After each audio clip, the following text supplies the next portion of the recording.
So just to make sure you know where you are, is there anybody who's here for like Easter or Christmas?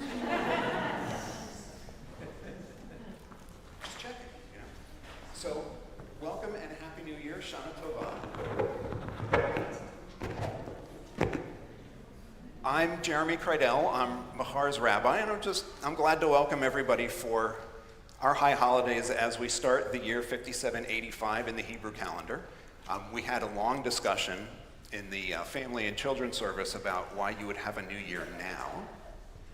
And the answer was, well, we're puzzled by the whole decision-making process of the Hebrew calendar. If you're new to Machar, welcome, and I hope I get a chance to meet you. And if you've been with us before, welcome back. And of course, I don't not want to talk to you. I want to talk to you too.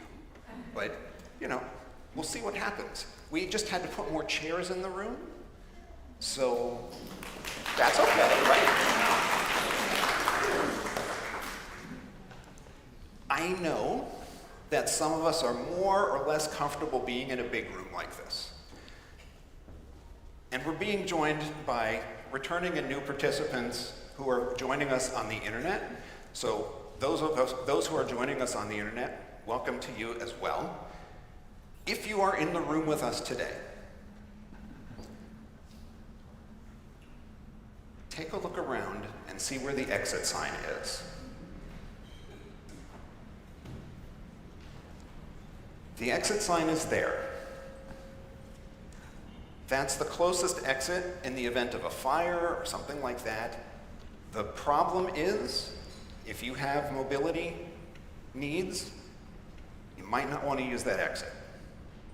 So you can exit through the lobby, you can exit through the kitchen, there's an exit out of the kitchen as well. We have multiple exits, but if you don't know where it is, you don't know where it is. So take a look around and make sure you have a sense for where you need to go in the event that there's a fire or something like that, which happens. I don't know if you've noticed, but the room has a lot of wood. It used to have a linoleum floor, and I'm a little bit nervous about the amount of wood in the room now. If you've been with us before, you will have noticed that the room didn't used to look like this. And I'm not just talking about the floor this time. And we kind of gave you quasi-assigned seating, right? Somebody gave you a card with a piece of tape on it, said, could you please sit in that area? There's a reason. We'll talk more about why I did that to you, and you can totally blame me. It was my idea. If you need a restroom, there are 2 restrooms on this floor. You go out the back, you go to your right. The restrooms are all gender restrooms. So it doesn't matter which door you pick, they are all set up the same. There are also restrooms downstairs if you need them. There's a set of stairs. We also have a fully functioning elevator here now, so if you have mobility needs, there's an elevator too. I'm going to be joined today by a number of readers, our choir, a student rabbi, Ba'alei Tekiah, the shofar blowers. We'll have a talk on this year's theme of why am I here and why are we here from our congregation's president and much else besides, so it's a busy day. If you look at your book, there's 3 holidays worth of services in there, and there's a tab that has sheet music behind it. The tab with the sheet music behind it has most, although not all, of the song lyrics we will use today. If you received a small 2-page printed back and front supplement, that has other song lyrics and readings. We'll be using all of that today. I promise I will make it so that you understand what's going on at any given point. For example, what page we're on, which is an important thing to know. I know it's easy to sit for a long while and get distracted, and that's totally fine. There is not going to be lightning that comes through the window that gets you for being a bad person who was not paying attention to the exact page number. Your mind probably was taking you somewhere you need to go. And so when you come back, you come back. It's not the end of the world to get distracted.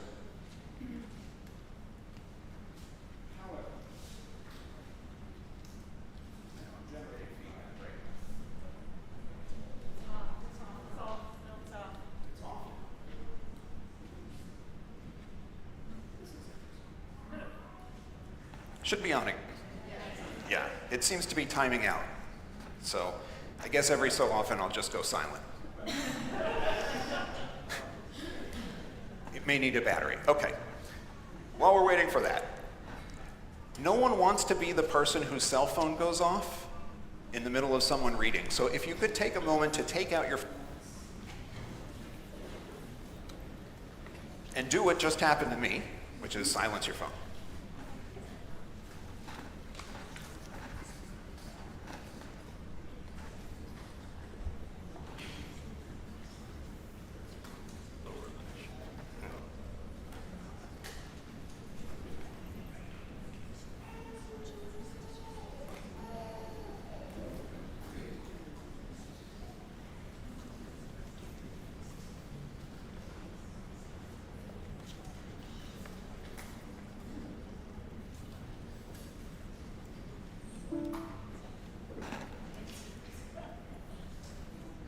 Can you hear me now?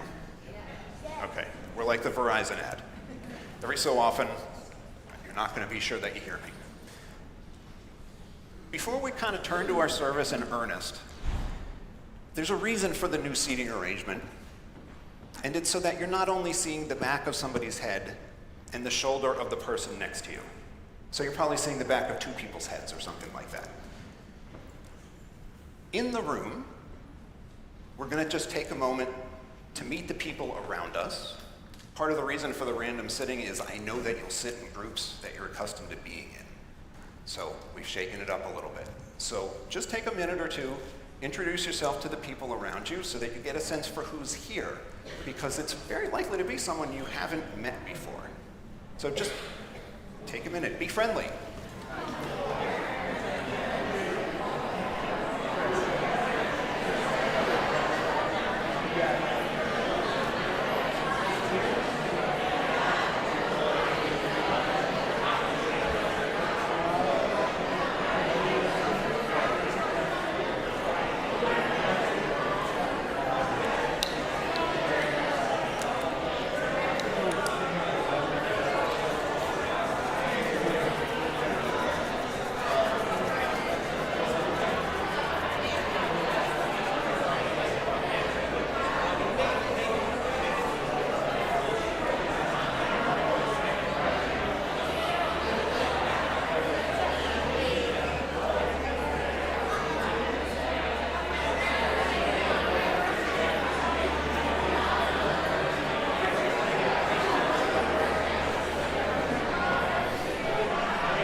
Okay.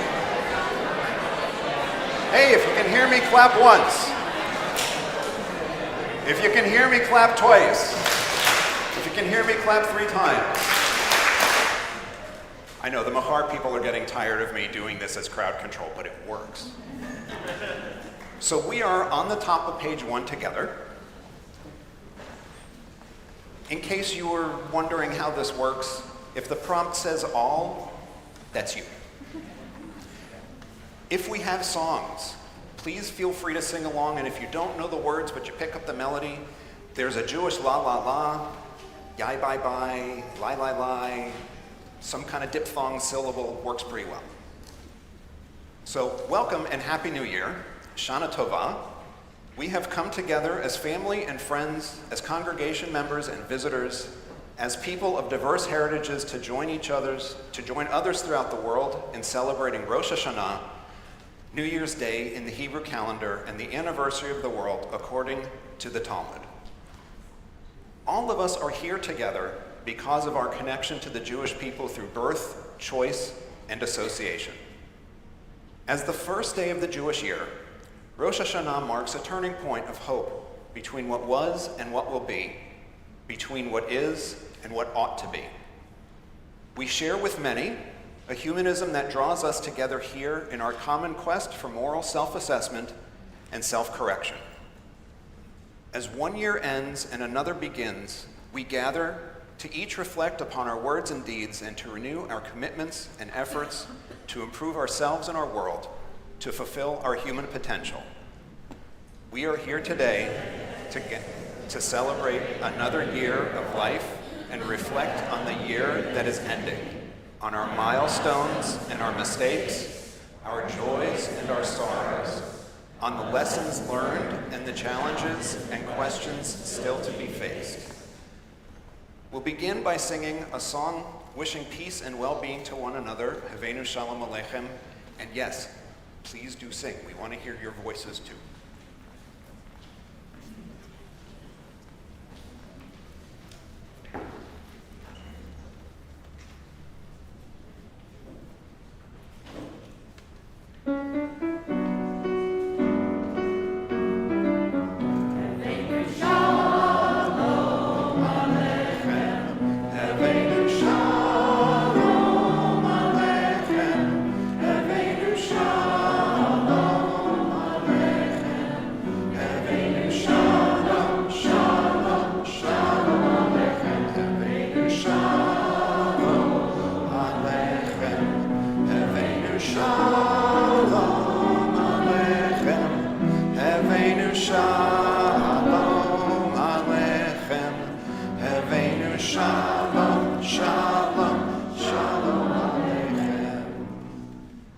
I'd like to invite up our first reader, Semmer Meshulam.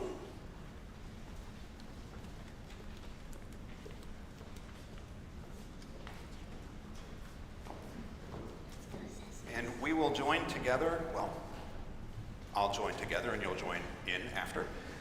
On the bottom of page 1, in most other festivals, the spirit is one of joy and feedback.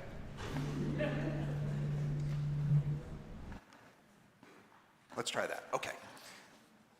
Yet Rosh Hashanah and Yom Kippur are imbued with a seriousness born of the sense of responsibility each of us bears for our life and ethical choices. These days are also different in that they are not nature festivals, nor do they commemorate an historical event. Rather, they are observed respectively as the ceremonial beginning and ending points for a period of intensive reflection, when we each confront the negative consequences of our mistakes and misdeeds as we strive to make amends and turn a new page in our lives. Support, challenge, and help empower one another to foster such improvement. Rosh Hashanah is the Jewish New Year's Day, but in contrast with the New Year's of other peoples, it is greeted with solemnity as well as revelry. As we begin our ceremony, we light these festival and Sabbath candles to illuminate our self-examination and to express our hopes for the future. Okay. Ordinarily, you light candles at night, but unless you were here and I didn't know about it, we weren't here last night. So we're going to light our candles for Rosh Hashanah this morning.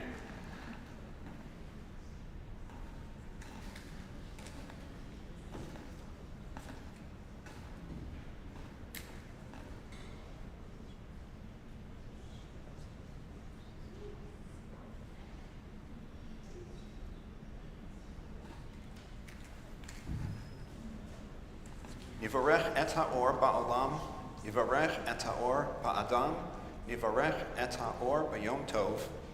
Let us bless the light in the world. Let us bless the light in humanity. Let us bless the light of Shabbat.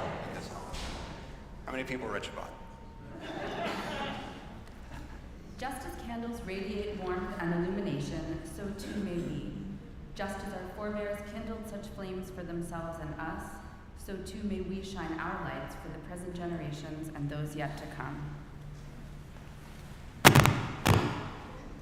So, one of our new songs is our old song, Eifo Ori. So, those of you who are used to going to the back of the book and looking for Eifo Ori, you can use the words, but you can't use the dots on the lines. So, hopefully that's okay, because there's not any chance to change this now. If you've been with us before, as I noted, you'll certainly note that the room is different.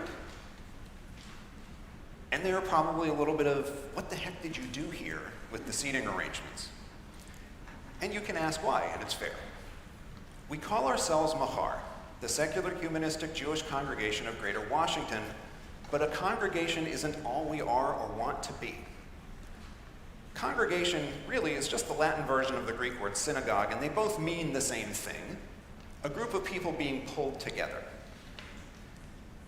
But that isn't the same thing as community. Community means coming together as one. You can create a congregation without having a community.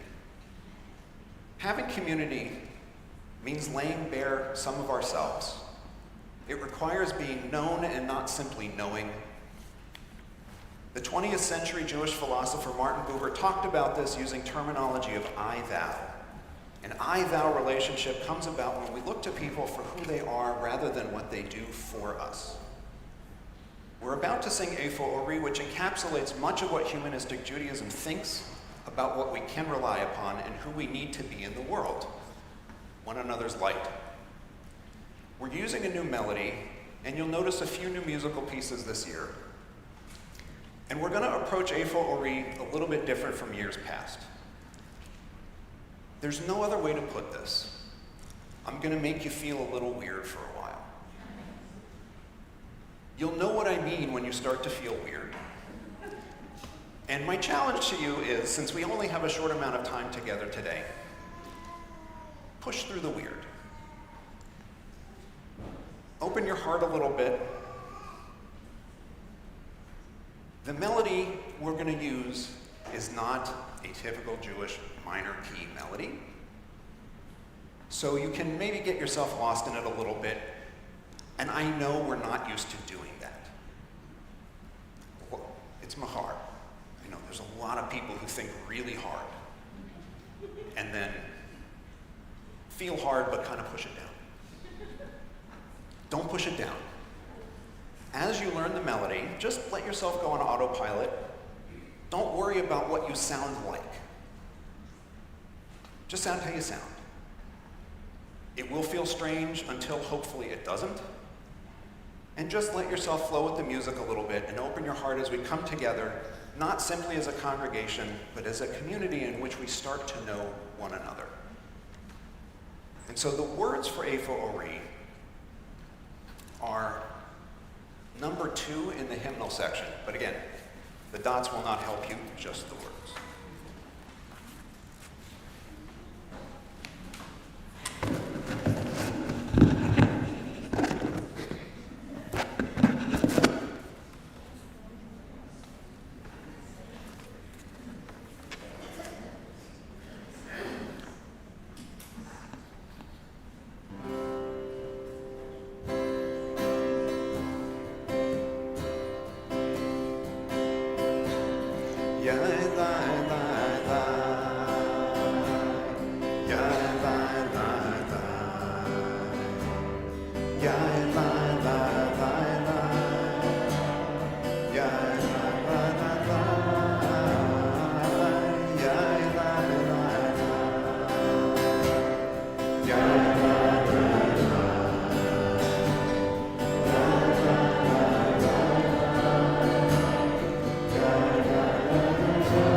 We're on the bottom of page 2. Since ancient times, Jews have gathered together on this day, lit ceremonial fires, sang and recited liturgy, celebrated the new year, and reflected on their lives. Today we remember all the times that we came together during the year with family and friends to light candles and sing. Together we remember times of joy and sorrow. Together we contemplate how to live better lives. Together we renew our covenant, our commitment to shared ideals.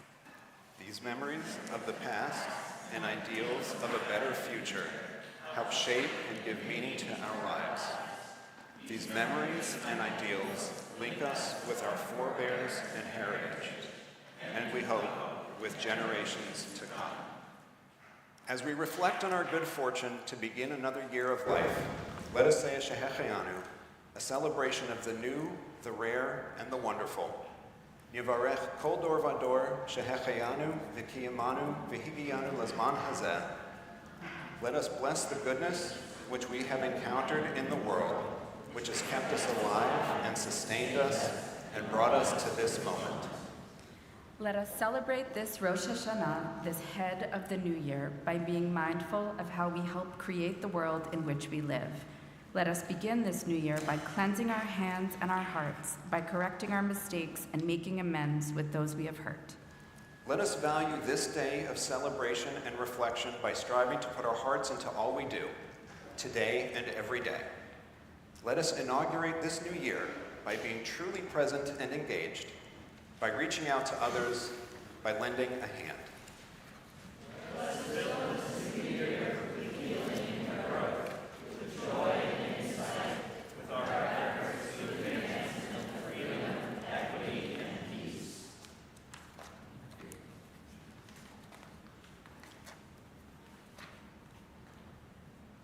So, thank you, Samra, for being our first reader and co-leading with me.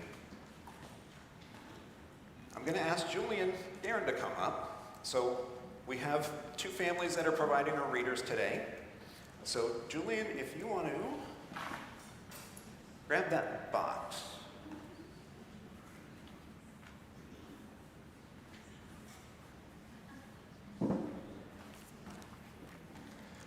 There's not an age limit on participation.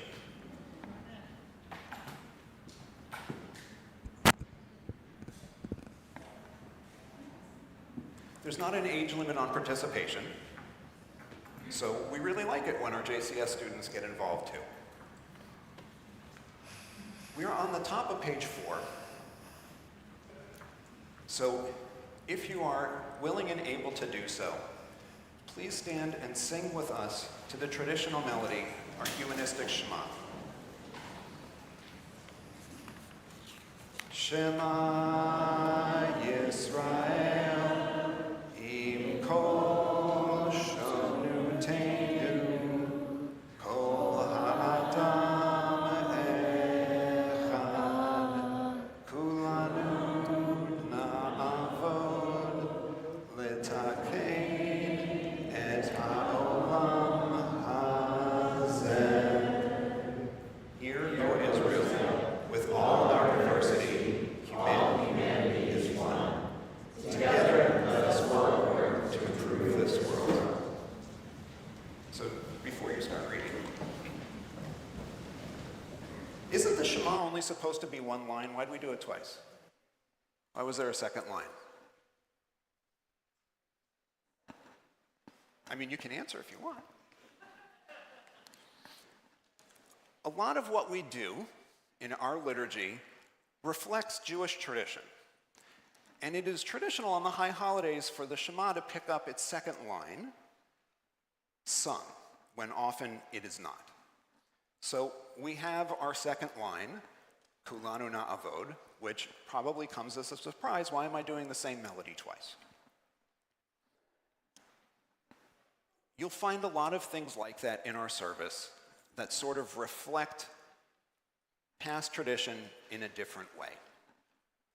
And so we're on the middle, just below this heading that says, Let Us Love, and Julian is going to lead us into that. Let us encounter all the And insightful love, deep and healing love, liberating and joyful love. Let us rejoice in love and in the fertility it brings to the human experience. Love expands our abilities to explore and express ourselves. Love deepens our feelings of connectedness and individuality. Love helps us reach across the boundaries of ego, class, creed, ethnicity, and nation. Love heightens our senses of meaning, beauty, and wonder. Love the world, our soul, and our might. And these words will be upon our hearts always. Let us learn them by heart with our children, and let us speak them often as we sit in our homes and walk along the way, as we lie down and rise up. Let us attach them as a sign to guide our minds and our hands. Let us write them on mezuzot in our home as lessons. Let us make our every day a labor of love. Let it be words of love that we speak and live by, not words of gossip, ill will, or cruelty, not words of lashon hara, the evil tongue. So we are going to sing Hine Matov, because I kind of feel like it's almost, to the extent that humanistic Judaism really requires anything, it seems like it's mandatory to have Hine Matov. However, I know you're bobbing your heads up and down over there, I see you.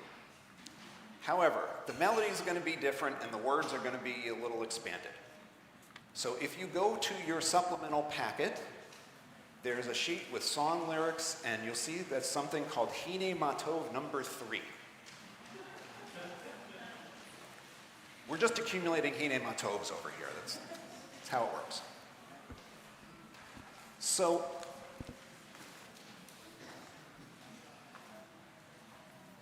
this is new for this year, as you probably can tell by all the English.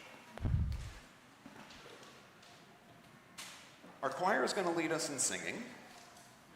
I need you to be aware, this is a Jewish bluegrass song. I'm absolutely not kidding. Band's name is Nefesh Mountain. You can go look them up. They are a Jewish bluegrass band and playing Jewish music as bluegrass, which means it's a little peppy and the timing's going to be a little different from what you're used to. So just hang in there with us. The odds that you're going to learn all the words right now are not high. However, if you know Hine Matov Umanayim and you can squeeze it into the new melody, I think you'll be okay. And if you're not, it's the new year and there's a little bit of discomfort that comes with everything, yeah?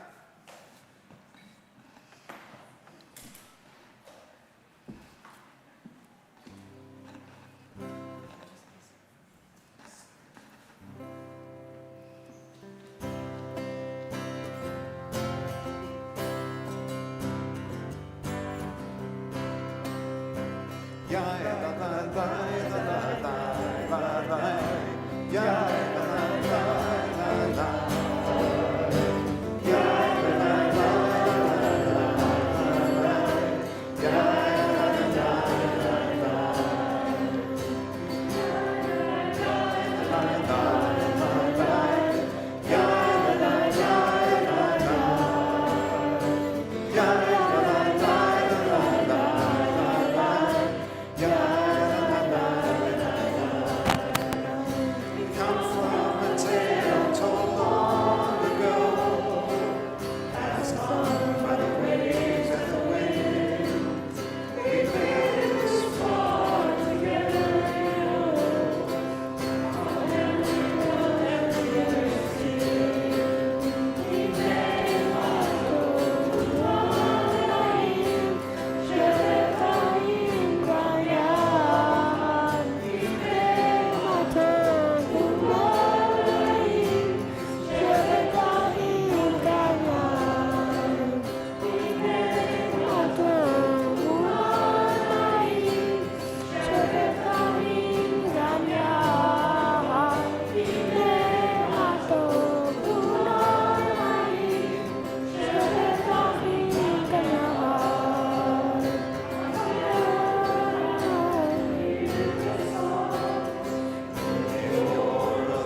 on Rosh Hashanah.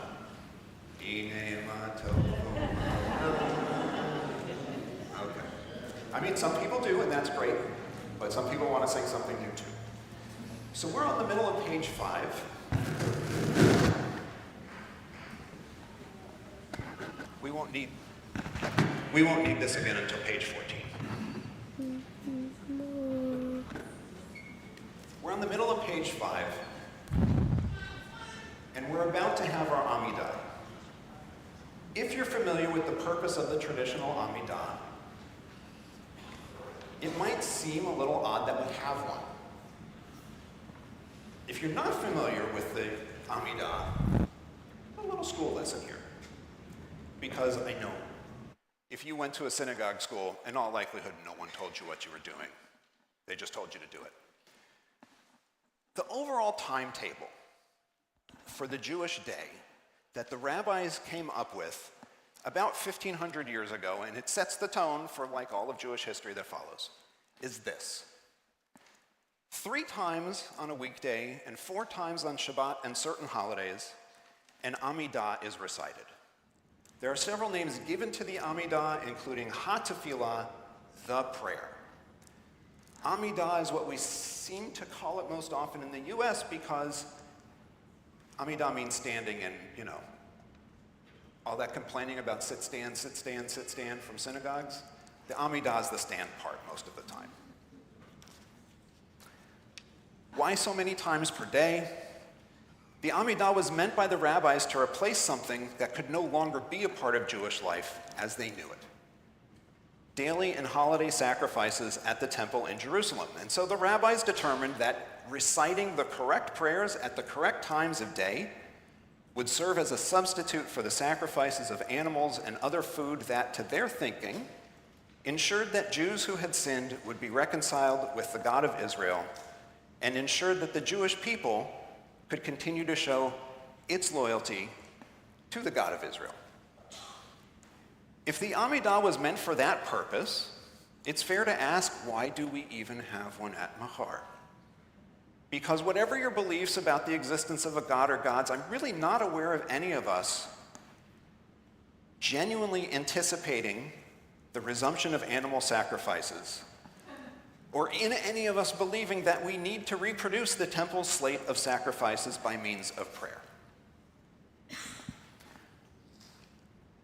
Rabbi Erwin Kula has written about the idea of wisdom technologies, by which he does not mean particularly intuitive AI. Rabbi Kula instead talks about Judaism and other religious and philosophical traditions that center on thought and practice as wisdom traditions, inherited but changeable systems of thought and practice that offer tools for encountering life with meaning. Each of those tools is a wisdom technology. Judaism has developed many of these little wisdom technologies over the centuries. Reciting blessings and responses to experiences and events in the world is one. Putting on a talit is another. Torah study and its full system that developed over about a 2,000-year period, still another. Swaying during services, the Amidah, these are all wisdom technologies.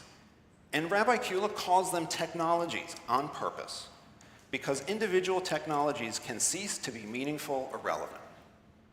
They can be changed to correct problems with them, they can be adapted or adopted or repurposed or thrown out, because ultimately they're tools for approaching life's big questions.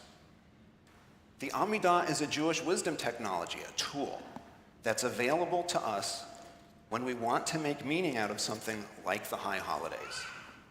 The Amidah can change when it doesn't work for us. The Amidah is also, in a sense, part of the language of Judaism as a wisdom tradition. The contents of the Amidah, the uses to which we put it or don't put it, are what makes it a tool we can use and says things about us and about our priorities.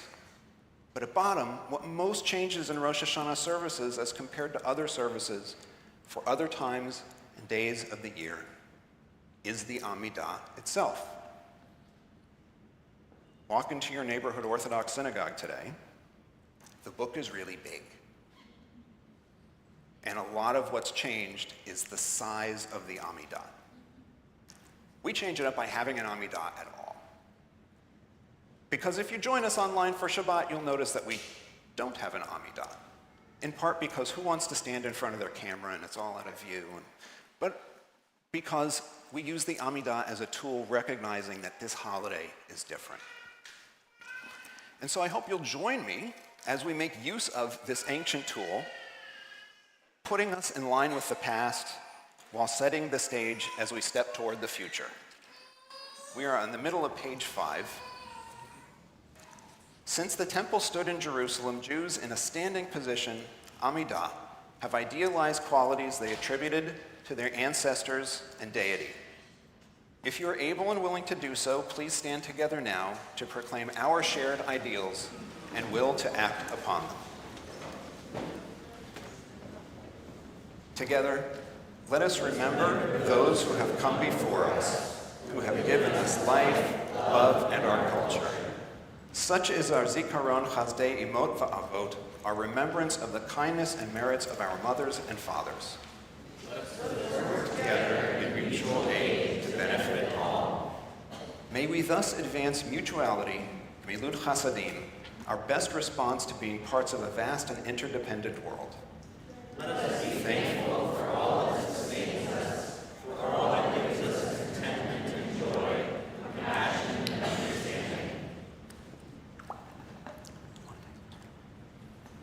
I don't have any more. You don't have any? Oh.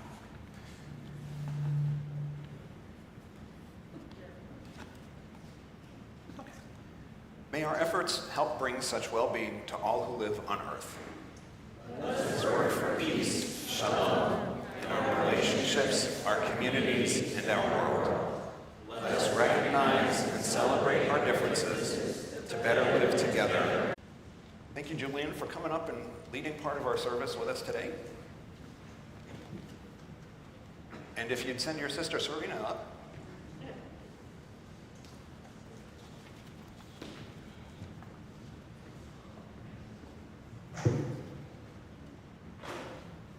I know you're all waiting for this. You may be seated.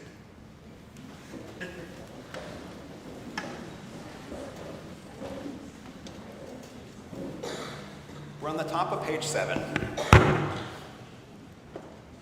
Rosh Hashanah heightens our awareness that each human action or inaction may have significance in what Jewish lore and liturgy call the Book of Life, Sefer HaChaim, of which we are all together, both authors and subjects. This mythic book is thus comprised of the totality of our human experience. This Book of Life is imagined to be our collective record of all our deeds, from the best to the worst and those in between. We celebrate all that are laudable, and we feel regret and anxiety over mistakes and misdeeds. We fear that their consequences may haunt and shadow us, blocking our way to the better future we desire. Unatana tokef kedushat hayom kihu nora va'ayom. Let us acknowledge the distinct power of this day, for it is one of awe and angst. Let us acknowledge the distinct power of this day to remind us that all human beings are together co-authors of the Book of Life. Yet, while we all miss the mark, go astray, often harming others and ourselves, we all are also able to make substantive changes to counter the negative outcomes of our own mistakes and misdeeds. Let us begin the new year by each listening to the still, small voice of conscience within us. Uvashofar gadol yitaka, v'kol damama daka yishama. The great shofar will be sounded. The still, small voice will be heard. Having heard the call of conscience, let us engage in moral renewal. At Rosh Hashanah, we are mindful of how we may each engage ourselves in turning new pages in the Book of Life, compiling humanity's good works. Jewish tradition, as summed up by the stark poetry of the Unatana Tokef, prescribes 3 ways of countering the negative consequences of our deeds: teshuvah, tefillah, and tzedakah. Teshuvah here means answering for our wrongs, taking responsibility for them, and returning to the right path to reach our moral goals. Let us turn from wrong and do good, seek peace and pursue it. Let us take responsibility for our lives. Make paths that help us reach our moral goals. Tefillah is commonly translated as prayer. It is also related to words for hope, imagination, seeking, examination, thought, decision, and judgment. Humanists may therefore interpret and value tefillah as self-examination, introspection, self-searching, as well as moral reckoning and accountability, all of which in Hebrew can also be called shebana hafer. Yeah, sorry about that. No, you're good. Cheshbon hanefesh. Together, may our introspections help us renew our hopes for the improvement of ourselves and our world. May our words of reflection today be the seeds of our deeds in the year ahead. Tzedakah is generous and magnanimous moral action for justice. Often translated as charity, tzedakah includes and transcends philanthropy. Tzedakah at its best creates empowerment, cooperation, and equality. May we give generously of ourselves and our wherewithal to help bring about the better world of which we dream. May we do what is right and just. Let justice roll forth like waters, and tzedakah moral action like a stream ever flowing. V'yigal kamayim mishpat u'tzedakah kanachal eitan. May our ideals and hopes help guide and inspire our actions in the year ahead. Let us commit ourselves to such deeds in this world today and every day. Let us all be thus dedicated and appreciated, devoted and acknowledged. Nihya kulanu kadosh ukdosha kadoshim ukdoshot. Let us together enter each person as a precious presence, a sublime jewel of life. Let us thus see and feel, hear and smell, taste and celebrate the beauty of this world. All the earth is full of merit and splendor, all beings full of worth and wonder. Melo chol haaretz kavod. And thus may we help all of humanity to become one fellowship with a heart at peace. Uvechein na'azor et ha'anushut l'chavot aguda echat b'levav shalem. And thus, let us encourage hope, and let us work for the end of tyranny and for the growth of liberty and justice. Uvechein na'ametz tikva v'na'avod lasof shel memshelet zadon u'legidol cherut u'tzedakah. Thus, let us renew our vision, our commitments, and our efforts for the improvement of the world, for tikkun ha'olam. Let us recognize our shortcomings and our potentials, find contentment and joy in life as we work to live up to our ideals. As we begin this new year, let us appreciate all the goodness that we experience and create in this world, and let us work together to save this world for future generations. Because I know once you see columns, it gets a little confusing geographically which way you're going. We're going to go down the first column, then down the second column. The moon is dark tonight, a new moon for a new year. It is hollow and hungers to be full. It is the black zero of beginning. Now you must avoid yourself of injuries, insults, incursions. Go with empty hands to those you have hurt and make amends. It is not too late. It is early and about to grow. Now is the time to do what you know you must and have feared to begin. Your face is dark too, as you turn inward to face yourself, the hidden twin of all you must grow to be. Forgive the dead year. Forgive yourself. What will be wants to push through your fingers. The light you seek hides in your belly. The light you crave longs to stream from your eyes.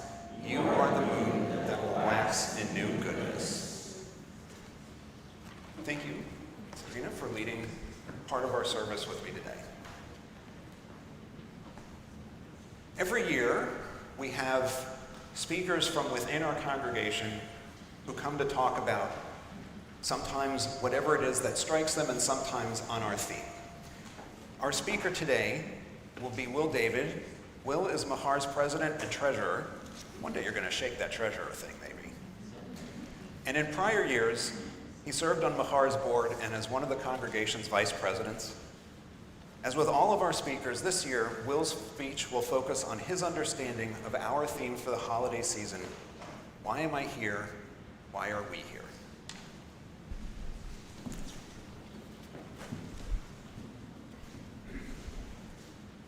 Good morning.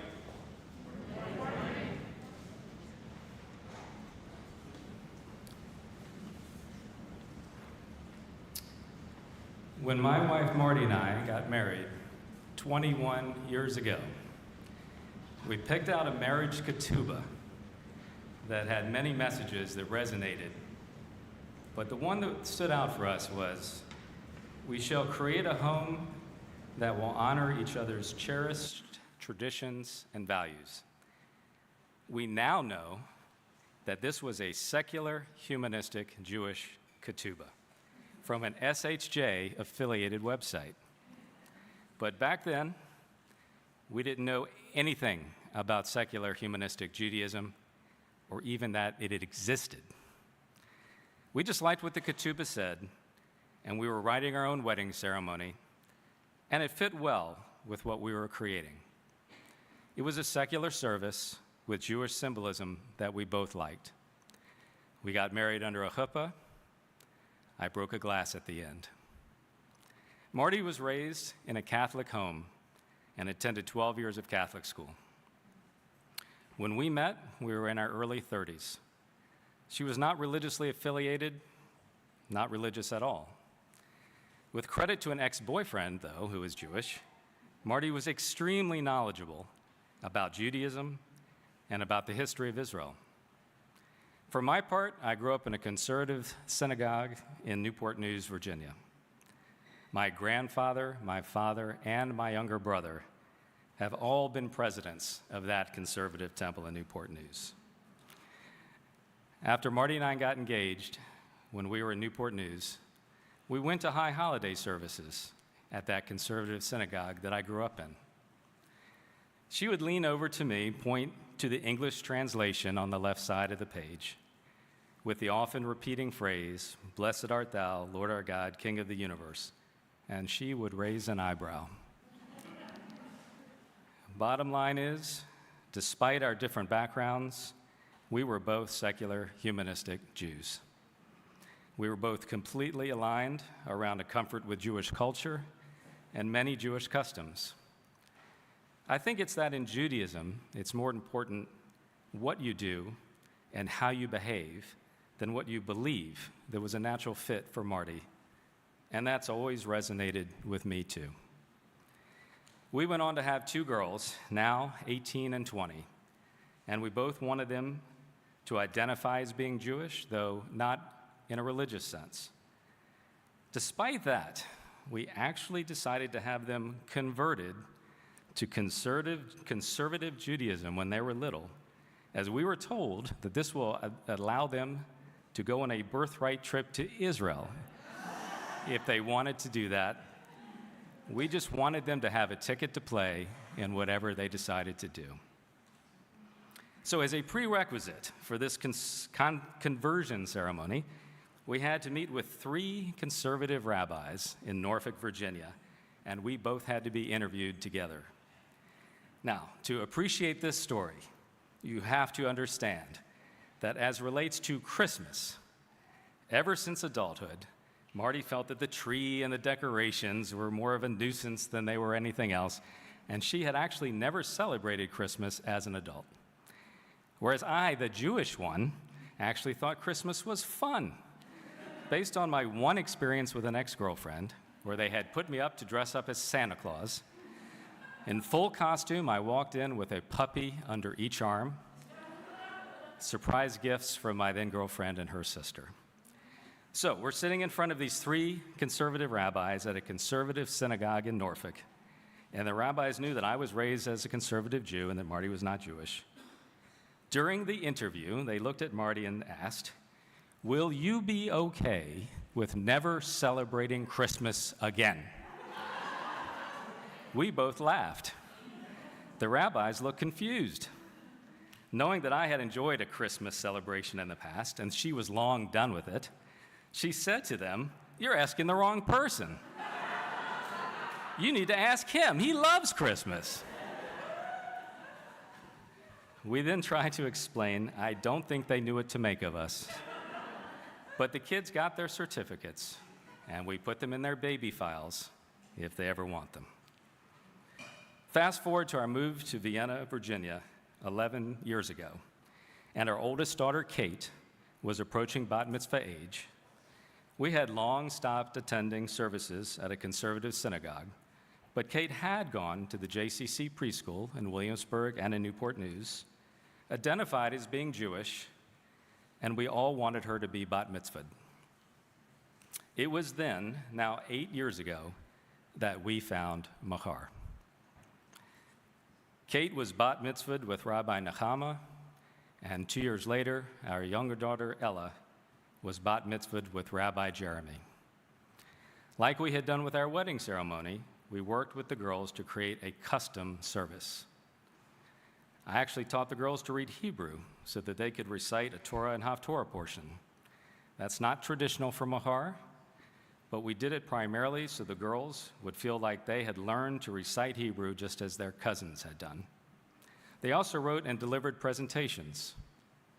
Kate on standing up and being counted as a part of the secular Jewish community.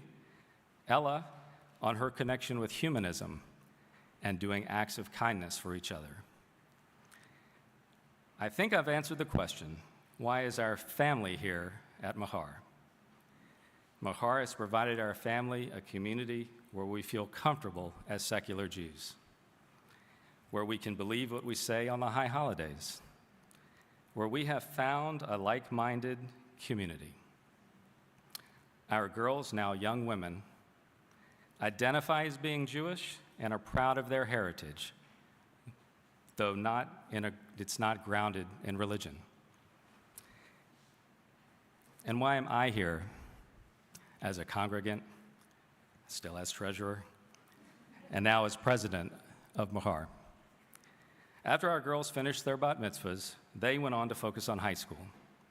I was asked to join the Machar board, and feeling a deep sense of appreciation for what Machar had provided our family, I quickly accepted.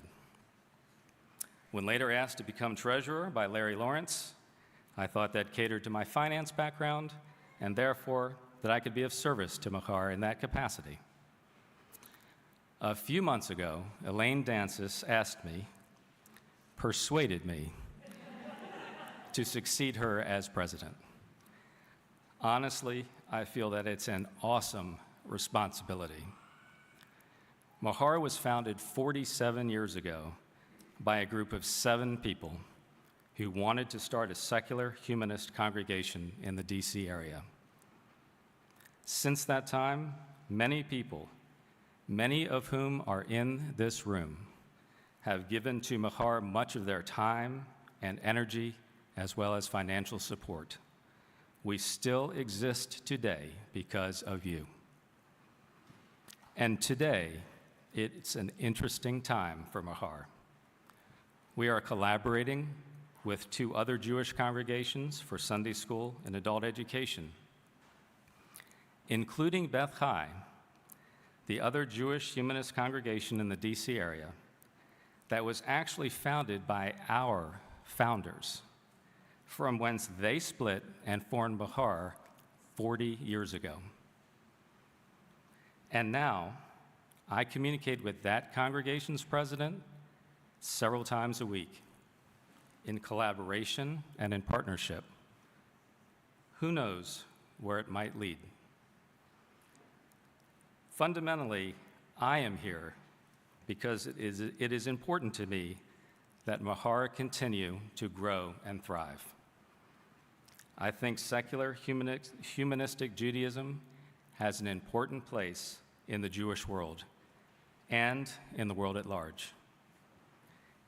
And I feel that the Machar community is made up of and attracts good people who are empathetic and who fundamentally want to do good by other people of all backgrounds.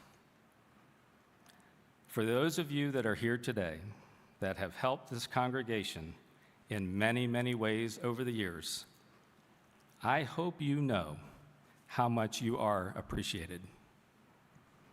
For those of you who are new to Machar or attending these high holiday services to see what we're about, I hope you will always feel welcome here. Shana Tova.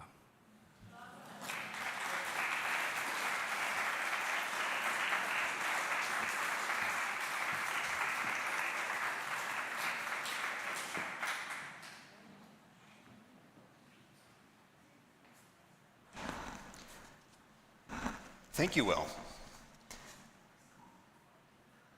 So there's a phrase that the hip, cool Jewish kids sometimes say that is the hip, cool Jewish version of, well, people still say, but sometimes they're not quite hip and young. I am not hip and young, by the way. My hip will tell you I'm not hip and young. So the traditional phrase is Yasher Koach, which means, may your strength be strong. It's a very odd locution when you stop and think about it. What the cool kids say today is Shkoyach. So, Will, Shkoyach. Everybody else, Shkoyach. To everybody who participates in any way at Machar, Shkoyach. We're doing some stuff a little bit differently today. I'm going to invite up two people. One of them is our fourth reader, Mike Sandler. Ask not for whom the bell tolls, for it tolls for thee. Like now, ding.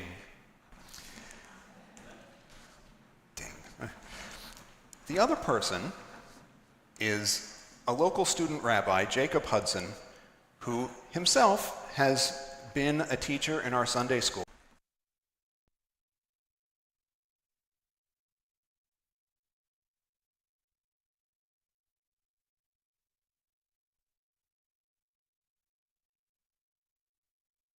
Need to worry about name.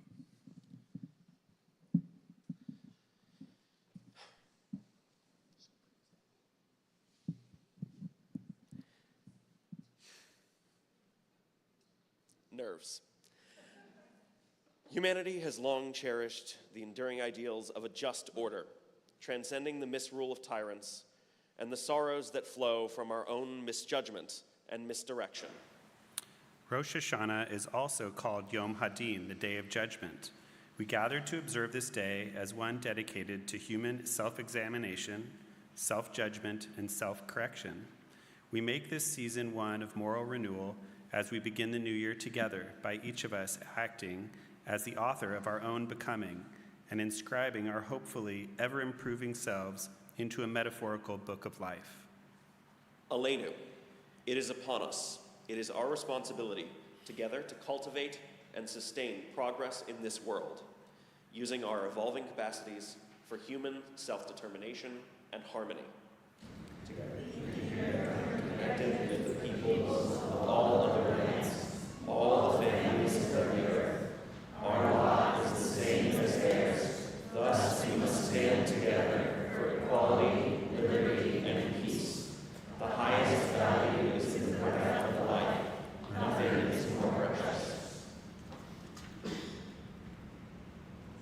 Man's plight would indeed be sad if he had to be kept in order through fear of punishment and hope of reward after death. Man must break his fetters which have chained him to the gates of heaven and hell, so that he can begin to fashion out of his reawakened and illumined consciousness a new world upon the earth. I'm going to ask you to turn to Tikva Shofar in the hymnal section. It's number 18 at the back of the books.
if you have your supplemental packet of readings and songs, take a look at the first page at a small reading called a kavanah, the shofar.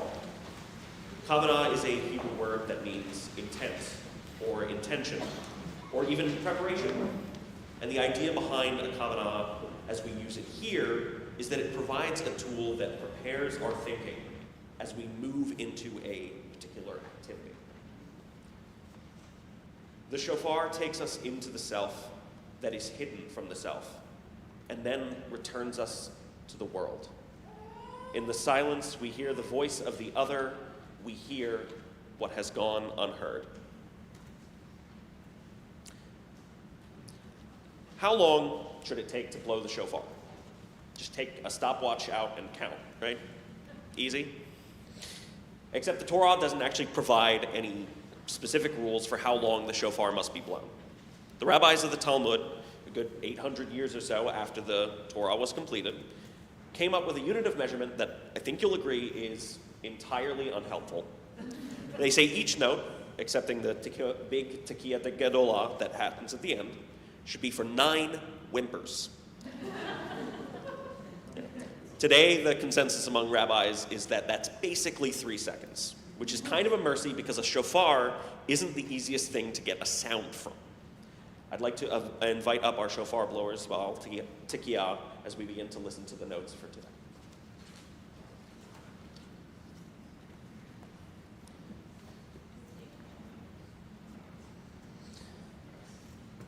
Let us now listen to the voice of the shofar. Hava nishma kol shofar, aleinu. It is upon us, it is our responsibility to strive to live up to these values. In each of us, may our conscience, enlightened judgment, and commitment be roused by the shofar's sustained blast of tekiah,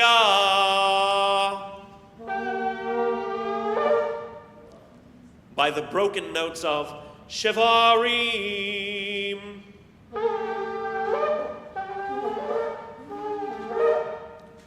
by the staccato alarm of teruah,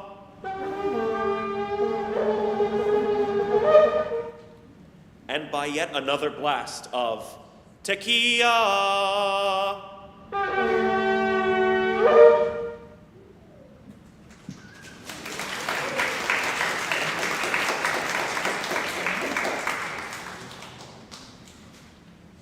Today is also called Yom HaZikaron, the Day of Remembrance. Since antiquity, this day has been a time for Jews and any who sojourn among them to remember both what is and what ought to be, both the real and the ideal, both their own words and deeds, good and bad, and the moral covenant in which they cooperate for the improvement of the world, Tikkun Ha'olam. Such remembering drives our moral reckoning as we feel the vast gap between our vision of what we should do and what we have actually done. Today and every day, let us remember and act upon our human solidarity, compassion, and ideals that constitute our covenant for a better world. May the shofar awaken us to be ever mindful of our expansive covenant, which reaches from our forebears to us and on to the many generations yet born. Tekiah, teruah,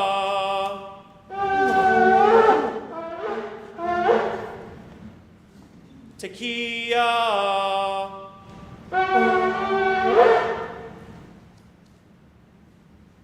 Rosh Hashanah is also called Yom Teruah, the day of sounding the shofar. The primal blasts of the ram's horn trumpet have for thousands of years proclaimed the cycles of the years and months, the inaugurations of war and peace, new rulers, decrees, and freedoms, as well as calls to conscience, hope, and action. Today, the shofar can still help move us, if we but choose to be so moved. In the 7th month, on the first day of the month, you shall have a day of rest dedicated to the remembrance of your deeds, with the sounding of the shofar, a special assembly. Sound on the new moon, the shofar, on the full moon of our festival day. Like the thunder on the mountain, let the shofar sound. Like strings and drums, reeds and cymbals, let us hear the music of its call.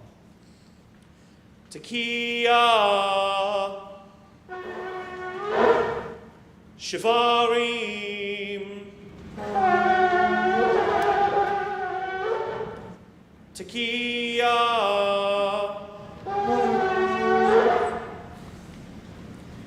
Next, you'll turn to Sterchim Anachnu, which is number 6 in the hymnal section.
We have only begun to imagine the fullness of life.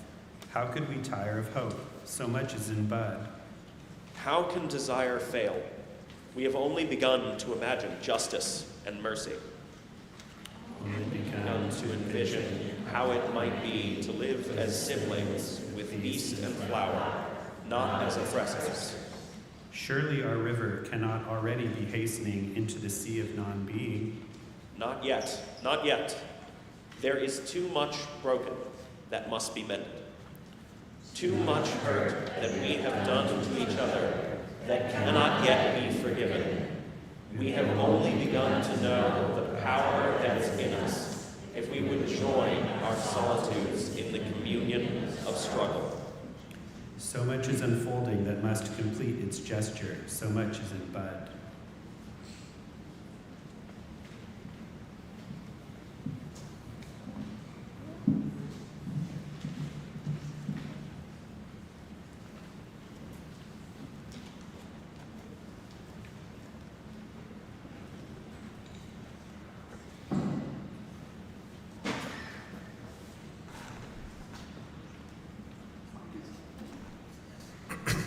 Mike is not done yet reading.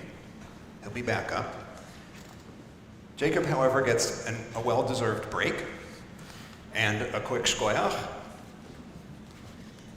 for kind of being dumped in the deep end. I don't know if you know this. I mean, Jacob knows this. When you apply to most rabbinical schools in the United States, outside of the realm of orthodoxy, you end up having to undergo some form of psychological screening, which, when you think about it, makes some sense. People sometimes just roll up next to their rabbi and ask, entirely unironically, what's the meaning of life? It's not that the rabbi answering that question should not have any mental health difficulties. There would be far fewer rabbis around if the criteria for admission to rabbinical school included things like, no one may be admitted with a diagnosis of any form of anxiety or depressive disorder. The reason for the screening is this. Imagine having the chutzpah, the sheer temerity, to decide that you, of all people, should be answering that question. And now you're looking at me in a whole different way. What sort of person are you who thinks that you should go to 5 years of graduate school, spending much of your time studying the words of people who have been dead for 1,500 years or more, so you can answer modern questions about the meaning of life?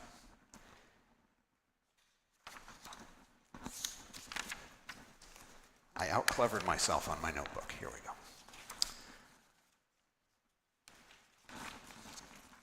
And there's this.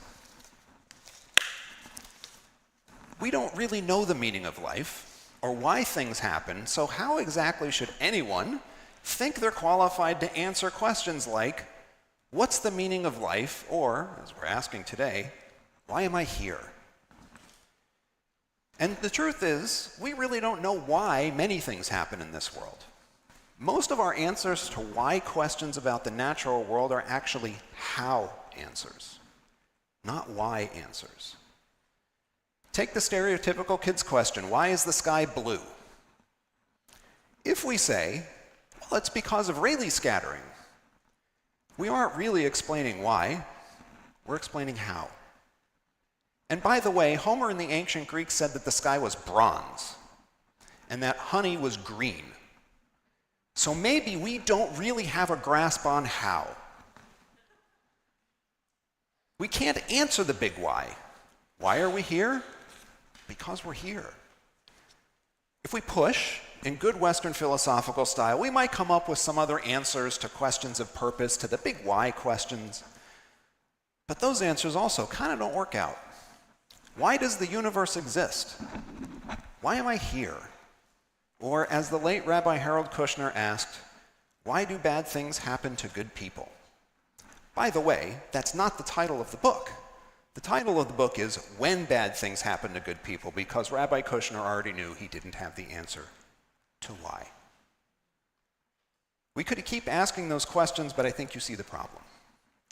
Western secular tradition, of which humanistic Judaism is part, uses its why questions to unmoor traditional assumptions about the meaning of life, and then it turns around to say, well, I can't give you the meaning of life. That's on you. Humanistic Rabbi School did not give me the answer to the biggest why question, because humanistic Judaism takes seriously the idea that you're the only person who can answer that for you. I can suggest reasons, the way we see ourselves and one another in this room and more globally, and I can suggest ways of answering questions about purpose and about how secular Western culture and Jewish culture might aid in getting your answers to those big questions. And I can suggest some answers to the question, why are we here? Right now in this place, why are we here? Like others in the room, I spent some portion of my life working as a lawyer, so I, of course, can just trot out the lawyer's standard answer to any open-ended question. Why are we here? Depends. I guess we'd get to lunch faster that way, so I don't think anybody would really hate that answer. We can give all kinds of answers to that why are we here question when it comes to why we are here right now. Why? Because we want a place to educate our kids in a way that is genuine to our own beliefs and honest about the world we see. Maybe we want to be connected to people who engage with Jewish culture and Judaism in the same ways we do. And notice that I didn't say you need to be Jewish to do that. We want to be able to be with people who share our cultural identities and who will also embrace the other facets of who we are, whether that's a matter of ethnicity or gender, or whom we love and build families with in whatever configuration that might take, or our religious backgrounds, or any other piece of ourselves we hold dear. Machar exists for all those reasons, but not only those reasons. Machar exists because we, secular, cultural, and humanistic Jews and their families and all their diversity, want to be able to find support from like-minded people as we traverse life's peaks and valleys. More than that, Machar exists because people like you and me deserve a place where we're taken seriously. We deserve a place where who we are is taken seriously and where what we do and believe is seen for what it is. Really, genuinely Jewish. Because sometimes the rest of the world doesn't get us. Maybe you learned that when you encountered a rabbi who, when you said, I don't believe in God, replied, well, tell me about the God you don't believe in, because I probably don't either. As though belief is a matter of vocabulary. Or we learn that the world doesn't really get us when we bring home a non-Jewish partner and family members start to unravel because we're Jewish, or because we bring home a Jewish partner and family members start to unravel because we're not Jewish, or our families are amazing and welcoming, but a childhood rabbi turns partners away when they ask about getting married because only one of them is Jewish. Or maybe we learn it when we discover that people around us are basically fine with prayer in school, because what harm could come to non-Christian students from just saying the Lord's Prayer? Perhaps you have no Jewish ancestry of any kind, but you find yourself drawn to Jewish life, and you also know that your secular and the God stuff doesn't work for you. And then you heard from someone that you can't convert to be a secular or cultural or atheist or agnostic Jew because conversion is religious, and what's the point if you're not going to accept God as understood by the community into which you convert? Maybe you just kind of thought your way to being a cultural Jew because none of the other explanations made that much sense. But you're not going to dispense with your sense of being Jewish when someone tells you that being a cultural Jew is meaningless, that you are just a lox and bagel Jew. Machar is here because secular, cultural, and humanistic Jews and their families in every imaginable configuration of that word deserve a community that takes them seriously and wants them to thrive for who they are, as they are. It's why we have our Jewish Cultural School program, which is bringing a little of our approach to others who are often kindred spirits in the way they live their lives but don't agree on all the details. It's why we have adult education program at the same time as the Sunday school program for our kids. We're not going to just teach the Torah as though that's all Judaism is. And that's true for children and adult members. Am I saying you should go to adult ed? I'm not saying that. It's why we have holiday services and Shabbat services and the little extra adult online education programs I put into the calendar, and a social action committee, and a membership committee planning social events, and a choir, and an LGBTQIA hurrah that is ever so gradually bootstrapping itself. It's why there's such a thing as a secular humanistic rabbi. Because secular, cultural, and humanistic Jews deserve all the supports that community can provide. And while your participation in Jewish life is yours, you shouldn't have to do it all by yourself. You deserve these things, and I'm not sure it's been said this way exactly at Machar for a little while. You deserve these things because your engagement with Jewish culture and life is valid. Notice I didn't say your Jewishness is valid. That's not because it's not, but we aren't all Jewish. Some of us have Jewish partners and we're here for them. Or we have Jewish partners but we're here for us, because despite not really identifying as Jewish ourselves at first, this is where we found community.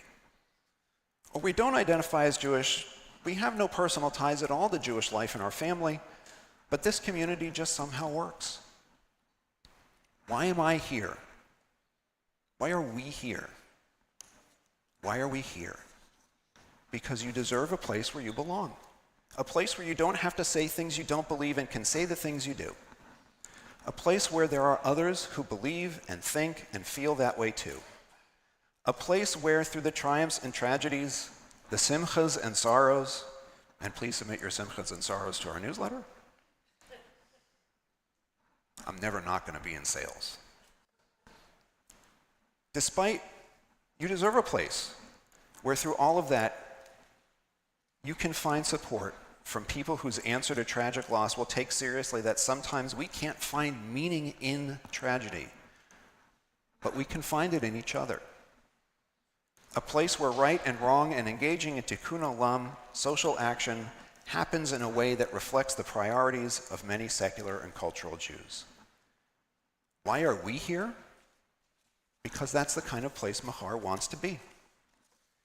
And it's the high holidays when we admit to failures and errors and misunderstandings, and so yes, we can really drop the ball as a community. At times, I've certainly dropped the ball as Machar's rabbi, and as a community, we'd love to be able to do more and do it flawlessly. That is, of course, not how the world works, but it's what we'd like. But most of all, what we want to do as a congregation is just be here for you. And so as we take our first steps into 5785, barely more than a month from an immensely consequential election, and after so much upheaval over the last year, we are, after all, 4 days away from the first anniversary of the October 7th attacks, with little prospect in sight for resolution as the scope of the conflict widens. I offer these two things. First, Machar is here for you, and however imperfectly, I am too. There's not much we can fix in the world, but sometimes it feels better just to talk about it. And we'll be doing that on October 7th this year. So keep an eye out for information on that upcoming program. Remembering I'm a rabbi and not a politician, and thus I'm going to ask you to talk about your feelings. Challenging though that is, ultimately we're not here because someone used pure reason to get us to come. This is not the home for Immanuel Kant. Anybody who's had to read the Critique of Pure Reason now wants to run out of the door. You're not here because someone reasoned you into it. We're here because Machar makes sense for us, because we feel the need for something that Machar can help with. Second, if you think Machar could be providing something you can't find, tell us. Rabbi@machar.org forwards directly to me. It goes to my Gmail account. My Gmail account is macharjeremy@gmail.com. Guess what I use that account for? President@machar.org goes to our president, Will David. Education@machar.org forwards to me. I realize it can be confusing to navigate a cooperative Sunday school with 3 participating congregations, but I am the school director for Machar. Administrator@machar.org forwards to Jackie Krautman, our congregational administrator. As we turn back to our Rosh Hashanah morning service, I hope you'll take a moment to answer for yourself. Why am I here? Why am I here? Why am I here? Shana Tova.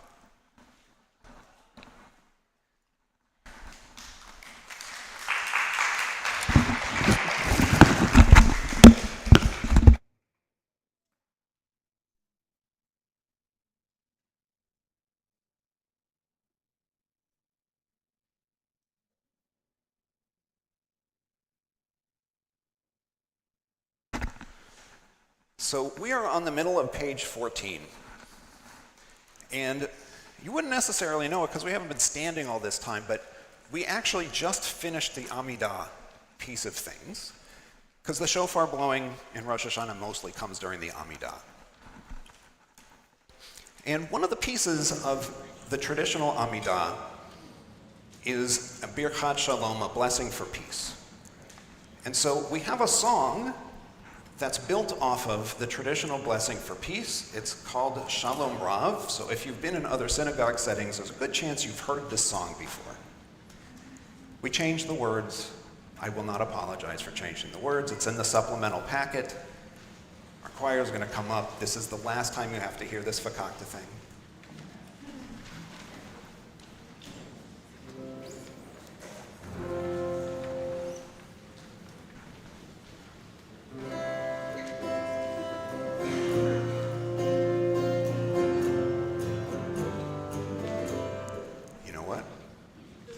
I'm too high, or too low rather.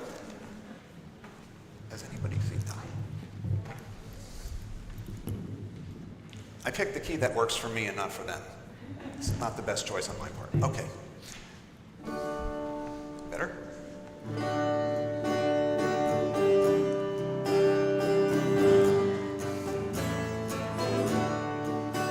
Shalom Rav, Kol Havim Ba'olam, Sim Le'olam.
like to invite Mike back up.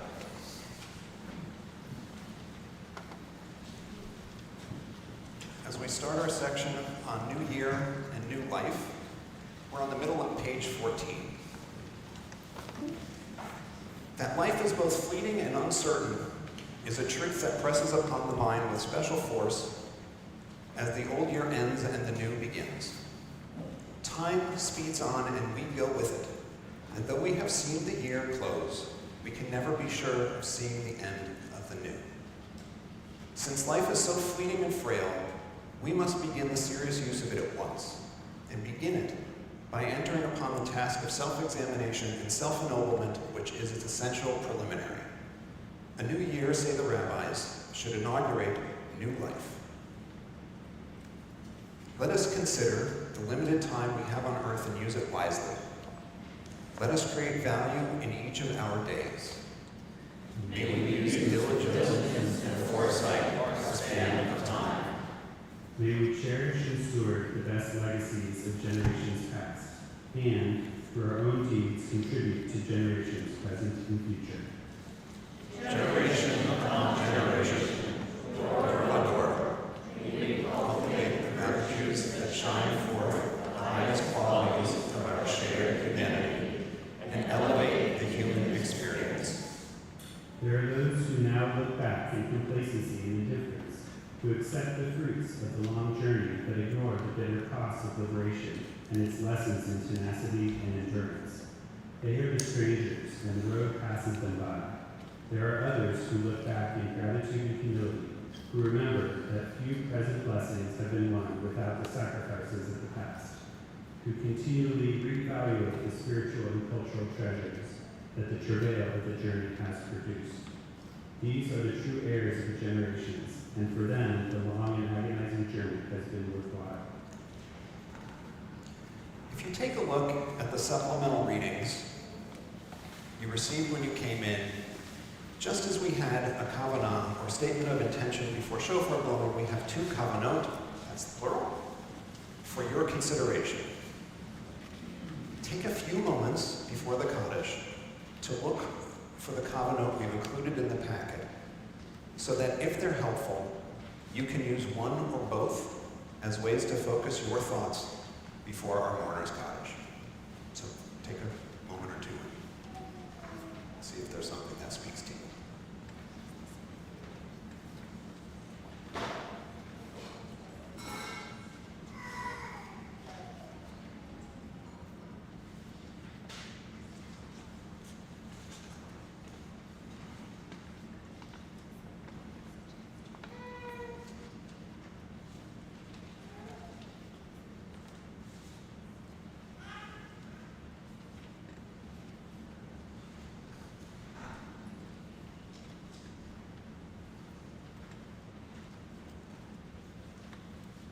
We've inherited a Jewish tradition of several milestones that mark how Judaism has understood time frames for the mourning process. These occur at 7 days, 30 days, 11 months, and 1 year after the death of those we care for. If you are presently mourning the loss of someone dear to you within the last 7 days, and you're willing to do so, please rise.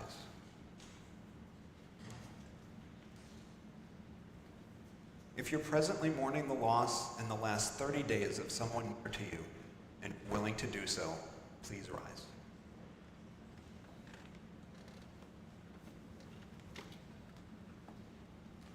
If you are mourning the loss of someone in the last 11 months, please rise.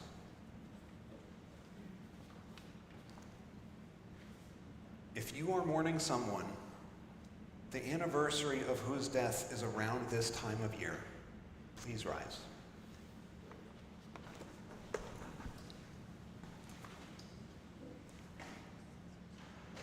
As we now remember our loved ones and so many others who have died, let us recite together responsively an affirmation of our dedication, our Kaddish to life and its improvement. If you are able, please rise.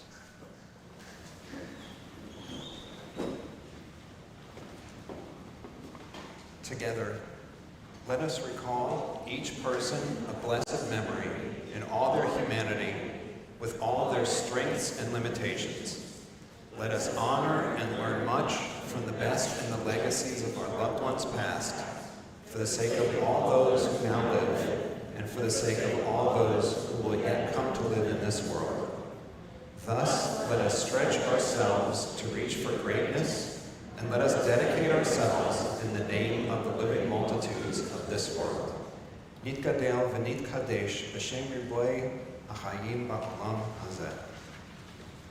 May it be our heart's desire to work for healing and equity, for freedom and peace, to cultivate these in our lives and in our days, and in the lives of everyone in the world, swiftly and soon. Tehei masat libenu lif'ol lama'an refuat tzedek, chirut v'shalom, lagadel otam b'chayenu, uvimenu, uv'chaye kulam ba'olam, ba'agalav v'zman kariv, v'hava nomar, amen, and let us say, amen. Let us bless and praise the memories of our loved ones with our actions. Nivarech u'neshabeach otam. Let us remember them in their glory and at their rights. Nizkor otam betiferet uveromamut shalahem. May we carry on the best elements of their lives with splendor. Nisa bahadar. May we descend in the shining examples of their praiseworthy deeds. Na'aleh bedivrehem l'halel. Even as we speak, we know that the value of each life exceeds all that can be expressed in blessings or in songs, in praises or in words of consolation. Kodesh hanefesh olem min kol, rachot shavachim onechamot. You may be seated. And you'll join our choir in Na'aseh Shalom, which is number 8 in the hymnal yearbook.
Joining together just below the little prompt for Na'aseh Shalom on page 17. Let us make peace in the world.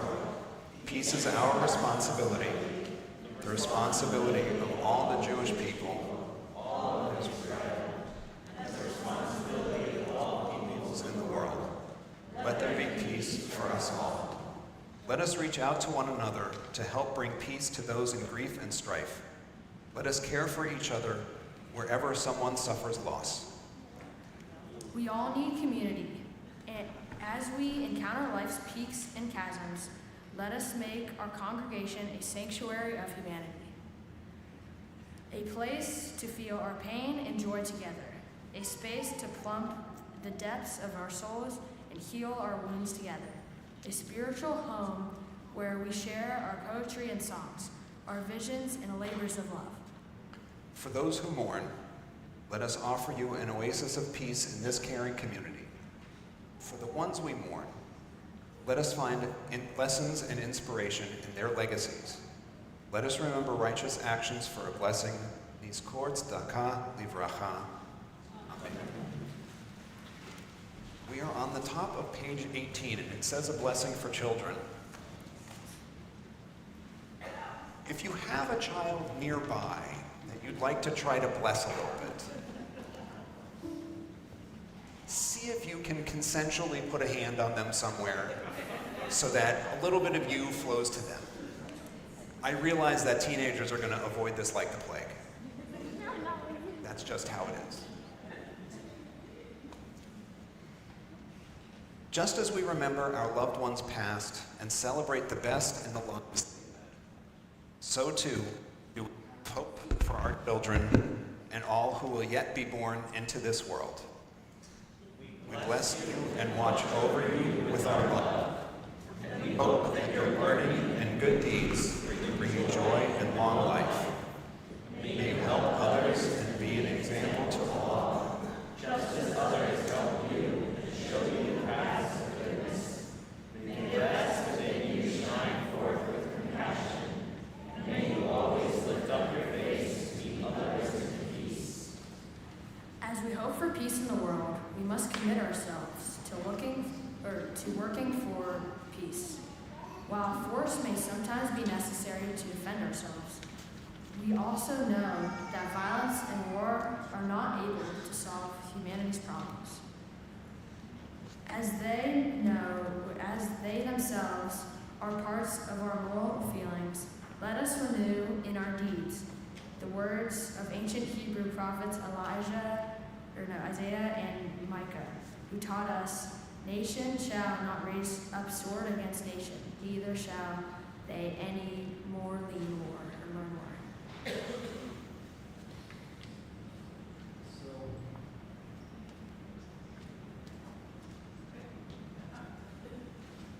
So, yes. In place of our song of peace, this little prompt on the bottom of page 18, Hashanah, I'd like for you to turn to the passage that's titled Our Hope in your supplemental reading. And we'll read that passage responsibly. I'll be in the block, we'll be in the italic. I apologize for the small font, I was trying to make sure we didn't put the matrix. We are caught in an inescapable network of mutuality, tied in a single garment of destiny. Injustice anywhere is the path to justice everywhere.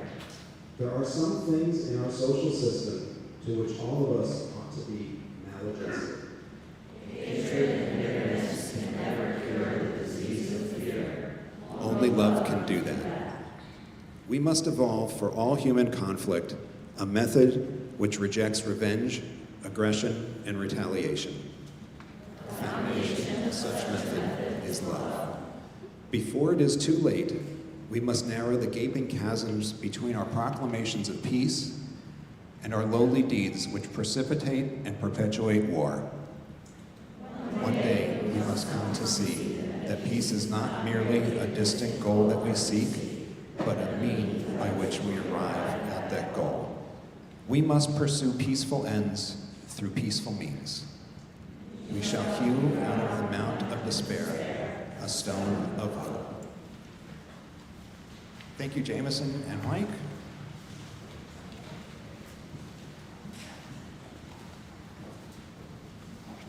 It says Kiddush, so we're fast approaching the end. I know there are people who signed up for lunch, and that's what you're thinking about, and that's okay. Lunch is an okay thing to think about. To conclude our ceremony, we'll have a toast to the new year, break bread, and share apples and honey, all of which express our hopes for sharing a sweet and bountiful new year. First, our Kiddush dedicated to the new year.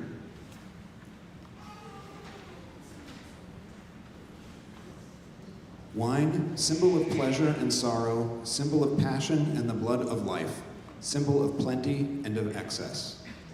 Let us bless our lives and the new year by fostering community, by sharing our joy, our spirit, and our bounty, by inviting visitors to join us, by welcoming the stranger, by caring for those in need.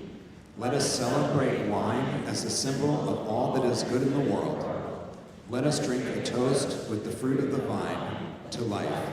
Nivarech et borei pri hagafen, let us bless those who create the fruit of the vine.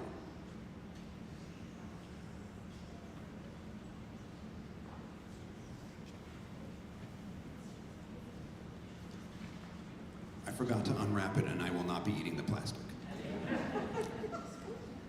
Each time we break bread, let us commit ourselves to a covenant for a better world. Nivarech et hamotziim lechem min haaretz, let us bless those who bring forth bread from the earth.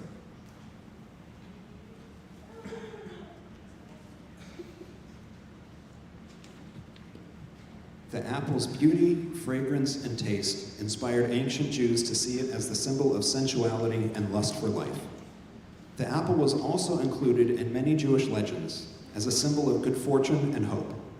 The honey referred to in the Bible was a syrup made from fruit and was the epitome of sweetness and desirability to the ancient Jews.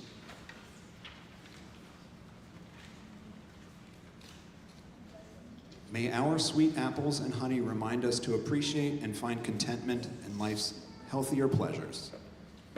May the wholesomeness of this simple fare nourish our hope and our will to work for the improvement of our lives and our world.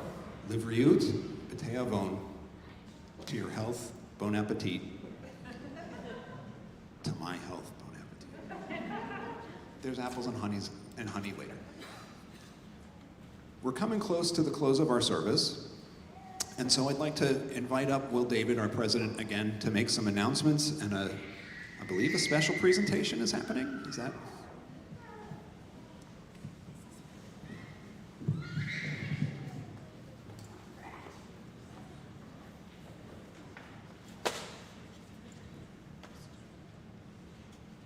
I'd like to ask Elaine Dances to come up, please.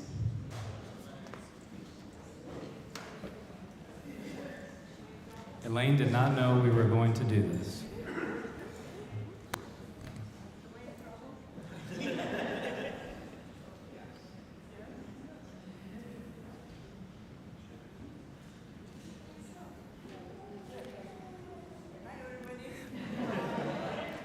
So we could not let this service conclude without thanking Elaine for serving as Machar's president for the past 3 years.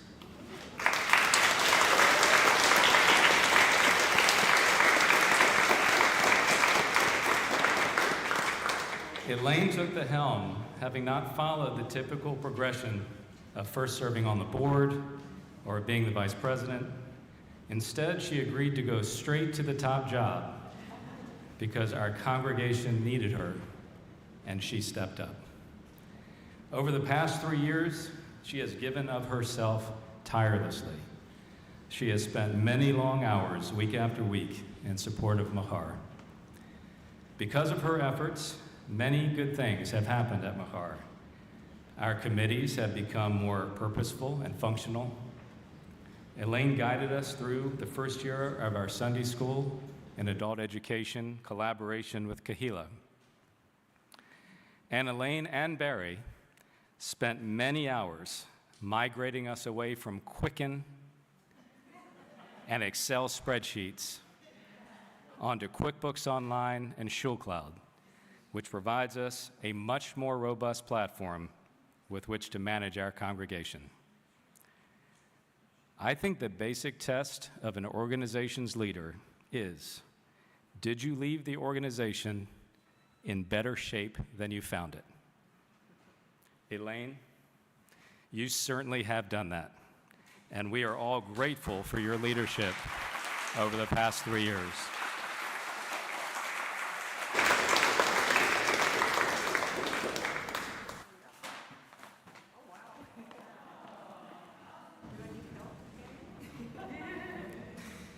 We've gotten you this gift, Elaine, as a token of our appreciation. Thank you.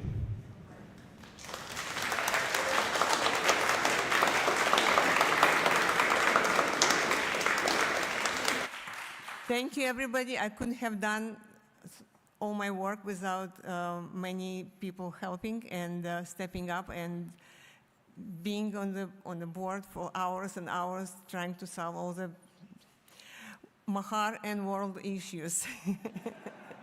Okay, Shana Tova to everybody. Thank you.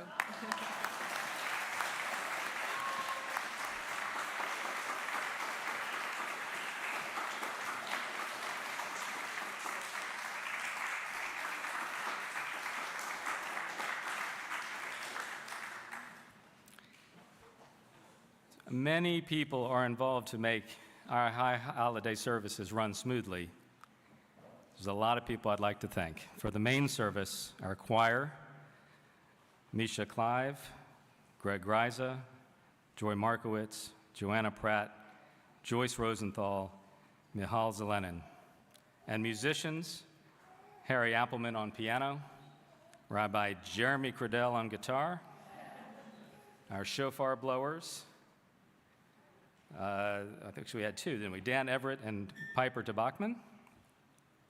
Our readers, Siri and Julian Guerin, Semra Meshulam, Mike Sandler, Jameson Sandler. Our greeters, Kathy Bergman, Marina Breutman, Logan Elliott, Sky Elliott.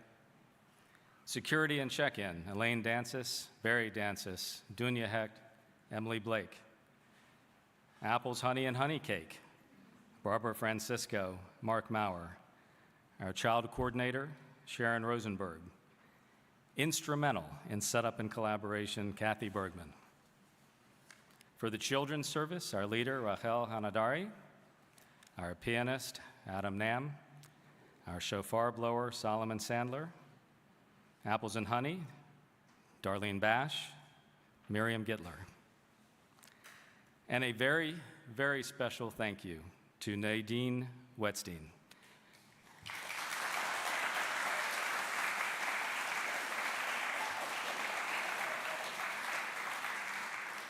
Orchestrator, planner, coordinator extraordinaire.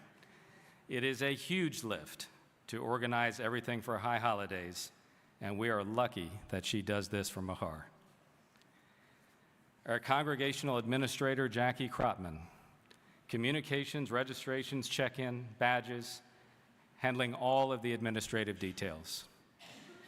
Jackie and I actually worked together years ago in federal government contracting, and I feel very fortunate that our paths have crossed again at Machar.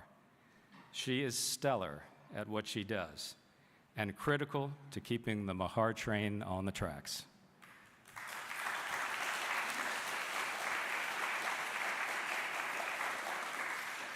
Last but not least, Rabbi Jeremy Cradell, who leads our services and much more. Rabbi Jeremy is focused on helping us to grow our connections with each other as a congregation and strengthen our connection to Jewish history, culture, and customs. He is a vital member of the Machar leadership team, and he is all in, fully invested.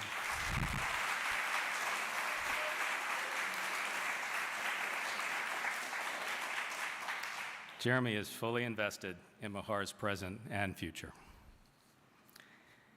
Finally, some announcements for what's ahead. After the service, everyone is welcome to join for apples, honey, honey cake, and juice right outside the sanctuary and around the corner to the right.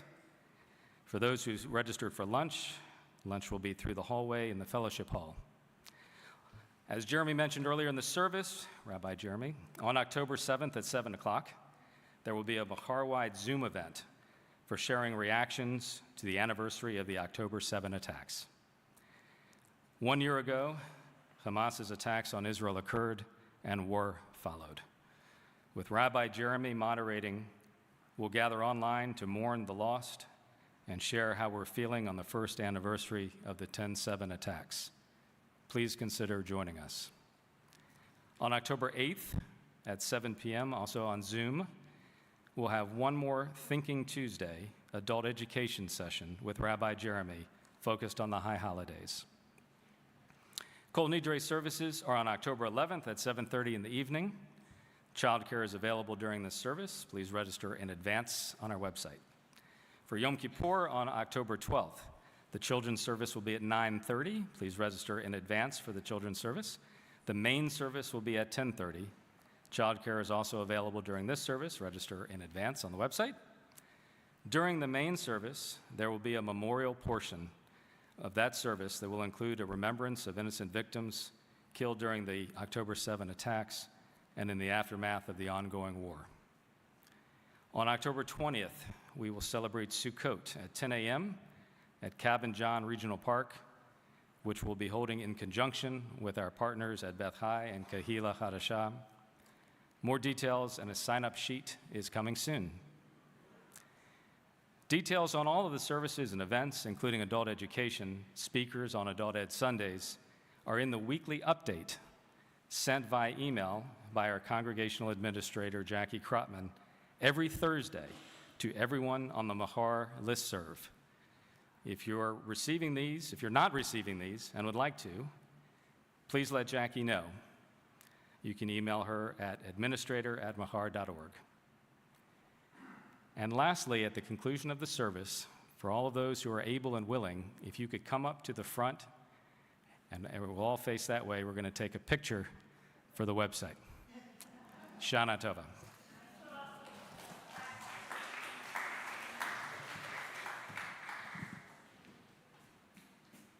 I have a request from all that attend, I would call it the family service, not the children's service, because we definitely have families. So a request, on Yom Kippur, we're going to be packing cookies to donate to Shepherd's Table. If you're not familiar, it's a soup kitchen in Silver Spring. So if anybody can bring the Kol Nidre or early the next day, any homemade or purchased cookies, if you bring them in, then the children and families attending the family service is going to be packing them and donating them. So I appreciate any cookies. Shana Tova.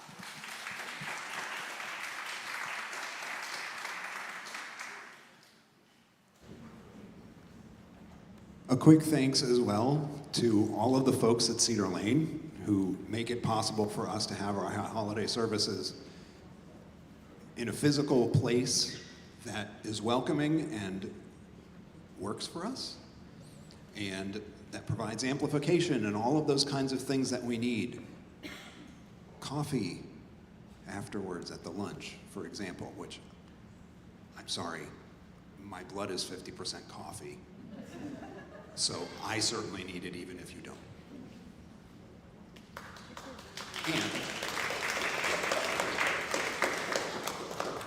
And thanks to all of you, because Machar doesn't exist just to exist, it exists for you.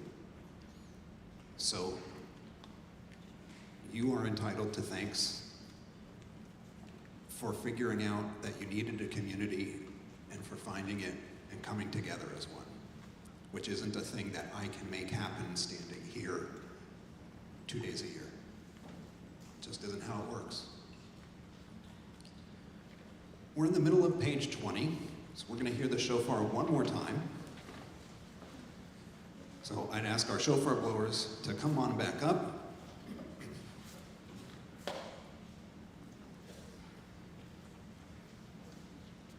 Let us now listen to the voice of the shofar, Hava Nishma Kol Shofar. Like a banner lifted high, it hearkens all the world to action for peace and freedom and compassion. Blow the shofar. Proclaim our search for understanding and healing. Tekiah. Blow the shofar. Proclaim our struggle for equity and freedom.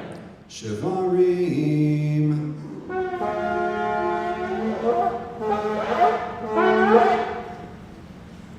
Blow the shofar. Proclaim our commitment to peace and the land.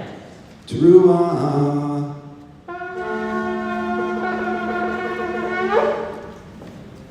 May the shofar, which assembled ancient Israel in expectation of its challenges, fears, and dreams, awaken each of us and draw us together to face our own in the coming year. May we hear the shofar as our call to action. Tekiah Gedolah.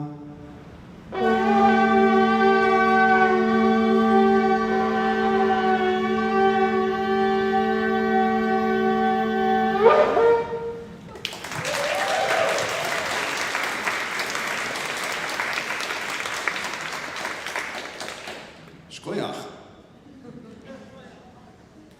We have come together here today as the Jewish New Year begins to reconnect with each other and the extended family that is the Jewish people. We've celebrated progressive values and teachings which help us guide our lives and which we treasure as our heritage. We reflect on our imperative to improve ourselves and our community, our culture, and our world. We are the stewards of a great legacy and the trailblazers of a vital, evolving civilization. We reflect on all that for which we feel grateful in life and look forward to the new year. May we respond with courage, determination, and urgency to life's challenges and its promise. May our deeds help us make the new year good and sweet. We join together on number 21 in the hymnal section for L'Shana Tova U'Metuka, which, if you were paying attention, is the melody that we were humming when we started 2 hours ago.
We will see some of you on Yom Kippur, and we'll see some of you at lunch.